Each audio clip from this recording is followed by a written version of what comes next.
بسم اللہ الرحمن الرحیم۔ ناظرین، 2000 سال قبل مسیح کی بات ہے کہ جب طوفان نوح کی تباہی کے بعد اللہ تعالیٰ نے سرزمین عرب پر ایک ایسی قوم پیدا فرمائی جو دنیا میں سب سے زیادہ طاقتور، مضبوط و توانا افراد پر مشتمل تھی۔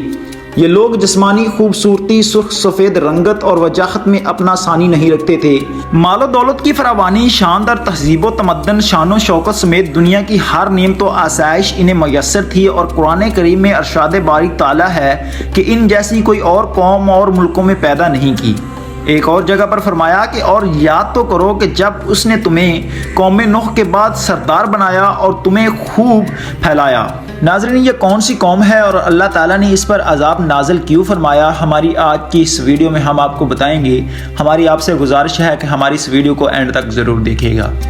ناظرین، یہ قوم عاد تھی، اور اس قوم پر حضرت ہود علیہ السلام کو نبی بنا کر بھیجا گیا تھا، اور جب اس قوم نے شرک اور بت پرستی ترک نہ کی تو اللہ تعالیٰ نے عذاب نازل کر کے اسے تباہ و برباد کر دیا۔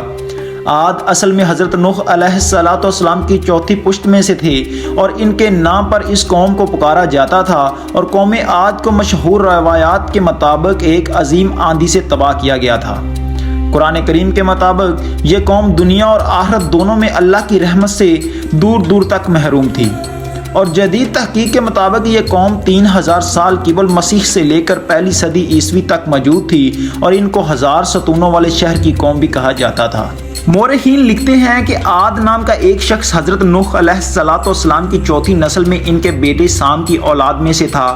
چنانچہ اس شخص کی اولاد اور اس کی پوری قوم عاد کے نام سے مشہور ہو گئی، اور بعض کتب میں اس شخص کا شجریہ نسب یوں بیان کیا گیا ہے کہ عاد بن اوس بن ارم بن سام بن نوح علیہ السلام۔ وہ عربی تھے جو بہت لمبے اور مضبوط ستونوں پر قائم کردہ عالی شان محلات میں رہا کرتے تھے، اور قرآن کریم نے انہیں ارم ذات العماد یعنی ستونوں والے کے نام سے یاد کیا ہے۔ ارم ان کا بہت خوبصورت شہر تھا۔ قوم عاد اپنی تعمیرات میں ستونوں کو خصوصی اہمیت دیتے تھے، اور دنیا میں ستونوں پر بڑی بڑی عمارتیں کھڑی کرنے کا طریقہ سب سے پہلے انہوں نے ہی شروع کیا تھا، اور حالیہ دور میں ایک شہر کے جو زیر زمین آثار دریافت ہوئے ہیں ان سے پتہ چلتا ہے کہ اس شہر کی فصیل و پرستش اور ستون یا مینار بنائے گئے تھے۔ کہا جاتا ہے کہ یہ شہر شداد نے خصوصی اہتمام کے ساتھ بسایا تھا،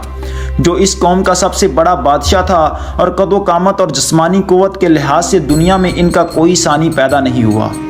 اس طرح اس قوم نے جس معیار اور جس انداز کی تعمیرات کیں، اسی تعمیرات اور اس سے پہلے دنیا میں کسی اور قوم نے نہیں کی۔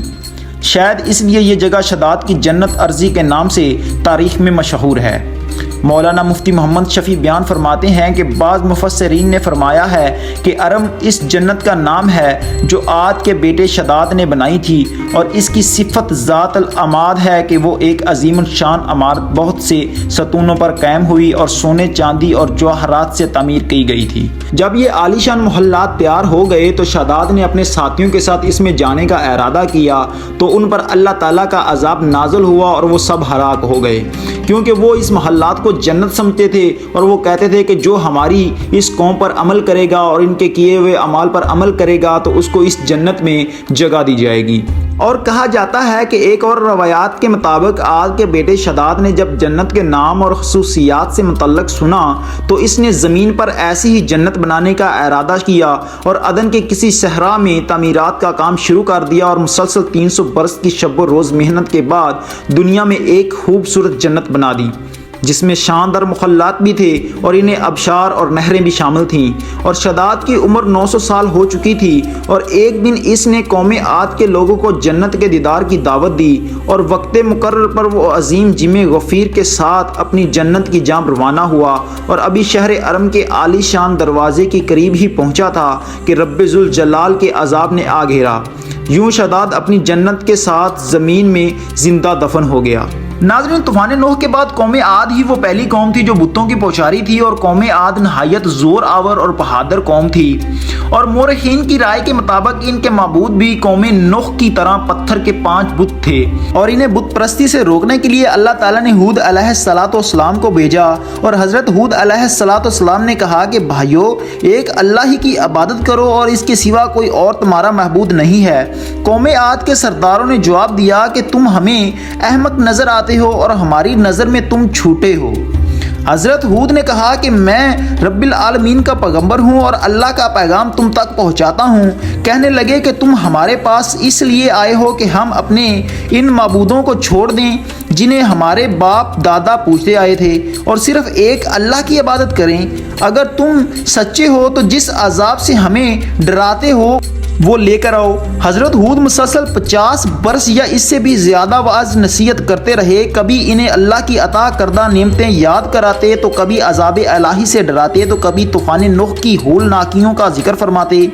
لیکن وہ غرور و تکبر میں اندھے بہرے بنے رہے اور انہیں اپنی طاقت پر بڑا گھمنڈ تھا۔ اور ارشاد بارک تعالیٰ ہے کہ قوم عاد ناحق ملک میں غرور کرنے لگے اور کہنے لگے کہ ہم سے بڑھ کر قوت میں کوئی نہیں ہے۔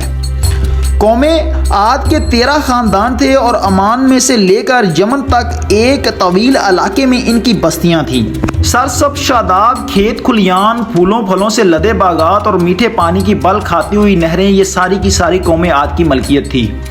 حضرت ہود علیہ السلام نے اپنی قوم کو راہ راست پر لانے کے لیے بڑی جدوجہد کی، لیکن قوم عاد کے لوگ آپ کو جادوگر اور آپ کو سحر زدہ شخص خیال کرتے تھے کہ جنہیں ان کے پتھر کے باطل خداؤں نے دیوانہ بنا دیا تھا۔ بالآخر وہ لمحہ بھی آ گیا کہ جب حضرت ہود علیہ السلام نے بارگاہ الہی میں دعا فرمائی کہ اے پروردگار، انہوں نے مجھے جھوٹا کہا ہے، اب تو میری مدد کر، اور فرمایا کہ اے نبی، یہ تھوڑے ہی عرصے میں اپنے کیے پر پچھتانے لگیں گے۔ اللہ تعالیٰ نے اپنے نبی کی دعا قبول فرمائی اور قوم عاد پر عذاب کی ابتدا ہو گئی۔ بادلوں کے فرشتوں کو حکم ملا کہ اب بارش نہ برسائی جائے اور چشمے کے فرشتوں کو حکم ملا کہ ان کے چشموں اور آب اشاروں کو خشک کر دو۔ دیکھتے ہی دیکھتے شادابی ویرانی میں بدلنے لگی اور مویشی مرنے لگے، پھل اناج ناپید ہو گیا اور پوری قوم خشک سالی کا شکار ہو کر بدحالی و پریشانی میں مبتلا ہو گئی۔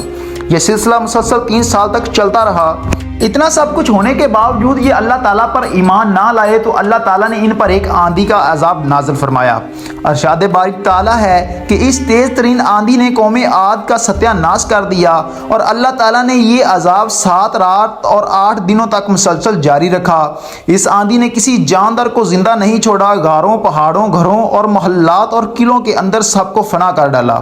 حضرت ابن عمر رضی اللہ تعالی عنہ سے مروی ہے کہ حضور کریم صلی اللہ علیہ وآلہ وسلم نے فرمایا، وہ آندھی جس کے ذریعے قوم عاد ہلاک ہو گئی تھی، اللہ نے ان کے اوپر صرف انگوٹھی جتنی جگہ کے مثل ہوا کھولی تھی۔ اللہ تعالیٰ نے اس خوفناک آندھی سے حضرت ہود علیہ السلام اور ان کے ساتھیوں کو محفوظ رکھا، کیونکہ انہوں نے اللہ کے حکم سے